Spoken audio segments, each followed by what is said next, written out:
as Yannick Perreault leaves there for Duchesne. Shot deflected out of play and into the crowd. Well, it's Showdown Saturday in Week 12 of the ESPN Game Plan. The BCS, for those in the know. Of course, that's the Bowl Championship Series. Well, the rankings are at stake. We've got key matchups for you, starting at noon Eastern with North Carolina and Duke, followed by number 9 Arkansas and Mississippi State. And then the 3 biggies at 3:30 Eastern. You're only going to get one of them. Here's a way to get all of them. Get the game of your choice on the ESPN Game Plan. Call DirecTV, Prime Star, the Dish Network, or your local cable company to order. How about Kansas State, Barry, in the BCS? I like them. I like them. I like anybody from Kansas. I like the underdogs doing well.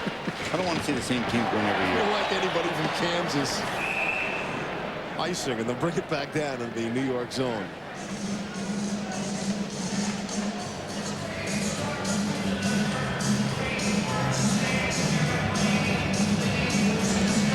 Right there, you see John Muckler. We just got a report on Todd Harvey. X-rays are negative. It's not broken, but there's a cut on his elbow. And as Steve said, because he's a hockey player, he'll be back probably to play the 3rd period. Only sport that would happen, folks. Only sport. Not just the high. Leads the NHL in hits. Yeah. He's a tough guy. And he's not even big. Face-off coming up to the left of Dan Cloutier. Manny Malhotra will take this face-off against Ray Ferraro. Ferraro tries to go forward. A veteran move on the 18-year-old kid, and it didn't really work. Back behind the net.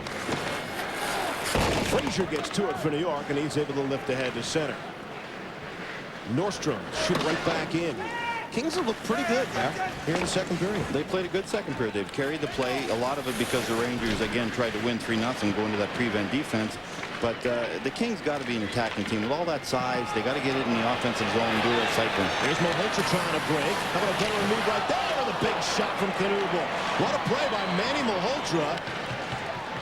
As Moger was taken down with a Cornerian stick, and now the Kings are offside at the New York blue line. You mentioned it last night. Malhotra didn't get a shift in the game against the Ducks, so he's a pretty motivated kid today. He made a great play on that goal right there. Went to the net, threw it back. Great shot from the trailing defenseman, but this is a pretty talented kid right here. Puck comes right. I thought he took a stick. That's why players hate videotape, because that's a sniper got him when he was making a turn. Tripped over the blue line. That happened to me once on a one-on-one with Ricky McLeish. I felt going backwards, and he goes in on a breakaway. Siplikov nearly a breakaway of his own. He scored, right? He had to score. I guess he scored. Goalies never make the save on that play. They never make that save for you when you look like an idiot. Because if he makes the stop, it's never shown on Sports Center. Of course he scored. Stevens with the check inside the LA zone. Kings look to swing it out. Out ahead at center. Jokinen leaves for Siplikov. In for Jokinen. This is the only line that's generated real offense for Los Angeles. And again, they've got tons of players out injured, including their top scorer, Joseph Stumble, out of the lineup. Rob Blake, their best defenseman, maybe their best player overall. So they've got injury woes as the puck is popped up and stays in the ring. Steve, you're exactly right. They have injuries, and certainly serious injuries. Blake, of course, players like that. Russ Courtnall, Stumple. But you cannot talk about injuries. The more you talk about injuries to the press and to the team, it just gives players that are playing an excuse to lose. They just say, well, we got injured. We're not expected to win. The best way to handle injuries is just forget about it. Don't talk about it. The players that are in the lineup must win, no matter who they are or no matter who's out of the lineup. So you really kill yourself when you stress too much that you got guys hurt. Doug Bodger's out. We mentioned Courtnall. They got the word today. He'll be out 4 to 6 weeks with a fractured right ankle. Took a puck off the ankle last night in their loss at San Jose. Here's Murray now across the Ranger line. Centering pass. No King able to get to it. And it slipped out ahead to center. Sean O'Donnell is back for it. Final 10 seconds in period number 2. 3-0 New York after 1. And this period will end 4-1 in favor of the Rangers. Wayne Gretzky has yet to register a shot or a point. And the fans will finish off the second period like they finished off the first, booing. Not booing that guy. No. But booing the guy in the home whites. Those fans, I love him. He hasn't been booed very often. Barry and I back for the third period, but first the ESPN News Network after this. Pittsburgh scored against Tampa Bay on April 11th of '97. That's 99 games ago, Barry, without a shorthanded goal. Kind of fitting here in Gretzky's last game. How many Gretzky got a shorty in number 99 after 99 games without a shorthanded goal? There he is right there, although the power play is over as Bookaboo's out of the box. 99 games on a short. You think by accident you'd get a shorthanded goal? That's one number with the Rangers I've never been able to figure out. Here's Gretzky back behind the net in the old office, looking to set it up and get the point. He said if he scores, he'll take the puck. Centering pass, and it's knocked aside. Okay, when he's behind the net, two ways of playing him. You attack him right away and force him out of there, or you pick up the men in front with your 5 men and the 4 men the Rangers have. So those are the two different ways of playing Wayne Gretzky when he sets up behind the net. Unfortunately, neither one worked. Has the more ice behind the net helped or hurt him, Ben? I don't think it's really made a difference, and that's what he said. He basically said that he didn't think it would make that much difference the way he played. He uses the net. He doesn't use the distance behind the net to make plays. He uses the net itself to make plays. That's center. Here's Kovalev looking to make a play. Alexei Kovalev leaves for Gretzky. Tried to give it back. It was picked off by Nathan Lafayette. And the Kings come back 3-on-3. Here's Big Matt Johnson. Thought about the shot. Redirected shot. And a save by Cloutier as Johnson just flattened one of the Rangers behind the net. Looked like it went Bookeboom down. And now everybody getting together. And Johnson is firing right hands. Well, I'll tell you, Book is just laying there. He hasn't moved his hands. And Malhotra signaling to the trainer to get him on the ice. This might be serious. I think Matt really popped Book from the side when he wasn't watching. And Book was Book's a tough guy. He's laying there with his hands, haven't moved. He's hurt. And happened behind the play. Book had just moved the puck around the net. He's like, for this guy to lay there that long, he's hurt because he's as tough a customer as in the NHL. Now, Big Matt, remember, took a very stupid penalty earlier in the game that caused him the 4th goal. It's going to be right here. There's Bookeboom right there. And watch Matt Johnson. You should see him come in behind. Just sucking him. Sucker punch with the right hand. Say goodbye, Matt. You're going to be sitting out for a few games, big boy. I'll tell you, the upside of that, Barry, didn't look like it would hurt that much, a big guy. It wasn't a stick. It was just a roundhouse right. We'll see what happens to Jeff Bookeboom when we come back. If I said you could get your hair back free, get up to 65% off major hotels, plus save as much as $180 on American Airlines, you'd probably think I was kidding. Well, guess what? I'm not kidding. We're not about drugs or surgery. We're about adding real hair in with your own. So call 1-800-HAIR-CLUB now for your free brochure. Free hair, and for limited time, up to 65% off major hotels and up to $180 off American Airlines. Just prepay for a club plan, and the hair is free. Have you ever considered a career as a commercial diver? If so, there's no better school to give you the training than Divers Institute of Technology. Whether it's working on offshore oil, underwater construction, raising sunken vessels on a salvage job, or doing hull repair, Divers Institute of Technology has the staff, the equipment, and the location to offer real open water training. Divers Institute of Technology. Call today to start your career as a commercial diver. Back in Los Angeles, Steve Levy, Barry Melrose with 7:21 to play in the third. The Rangers a 4-1 lead, but that's not what Jeff Bookeboom is thinking about right now. He's thinking about the right-handed sucker punch he just took from Matt Johnson. I'll tell you, I haven't seen one of those in a long time, maybe since the old Philly-Boston days, but Book had just cleared the puck. He's not looking. That's what makes this thing so hard. And Matt just comes in and suckers him from the side. Book is out cold right there. Wow. Doesn't know where he is. Matt got a 5-minute match penalty, but the league will review this. Nazarov, we just saw, got 7 games.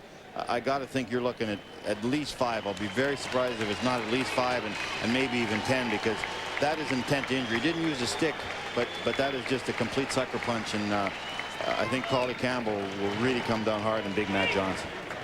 A match penalty, I believe, is called for automatic review.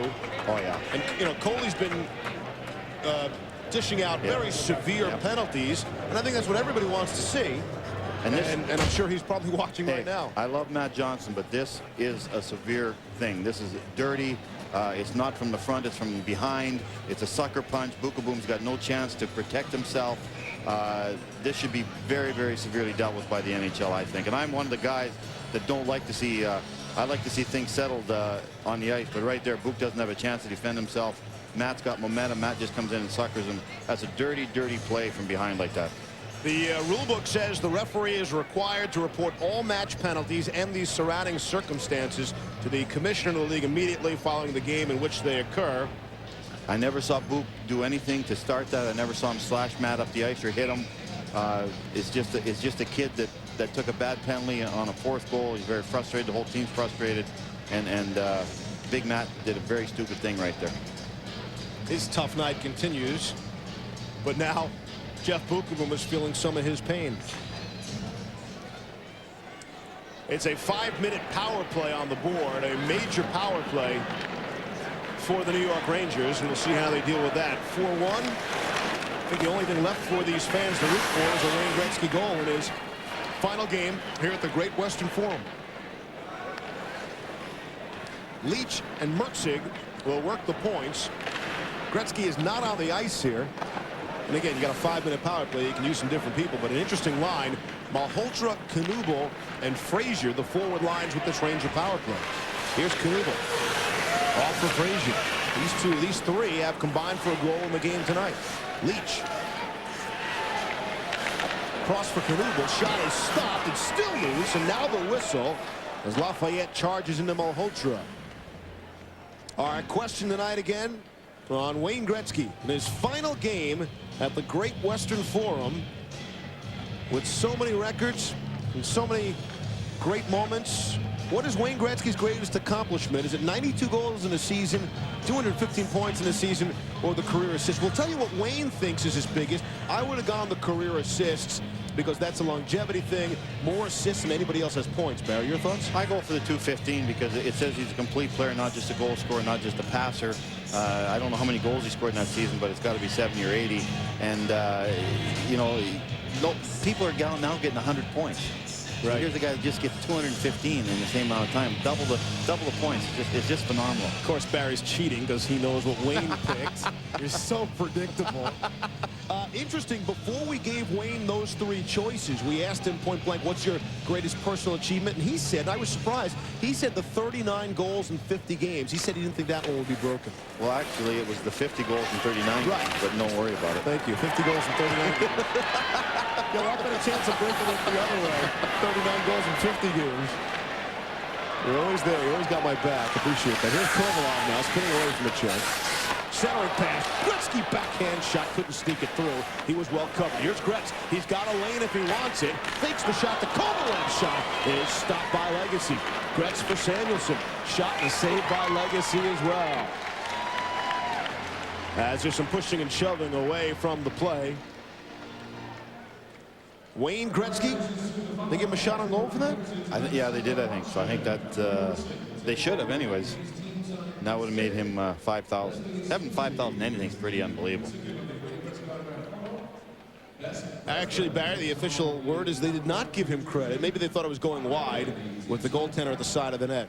Okay, all we do is talk about how great an offensive player this guy is. Let's see something else. They forget how hard this guy works. He knows he should have got the puck deep there. So what does he do? Puts his head down, the greatest goal scorer, offensive player in hockey history, back checks, catches a guy, and gets the puck going the other way around. So you see what this guy is all about. 3:40 left to play. LePerriere off for Nordstrom. And he'll flip inside the zone. Another 6 to play here in the third. It's 4-1 Rangers.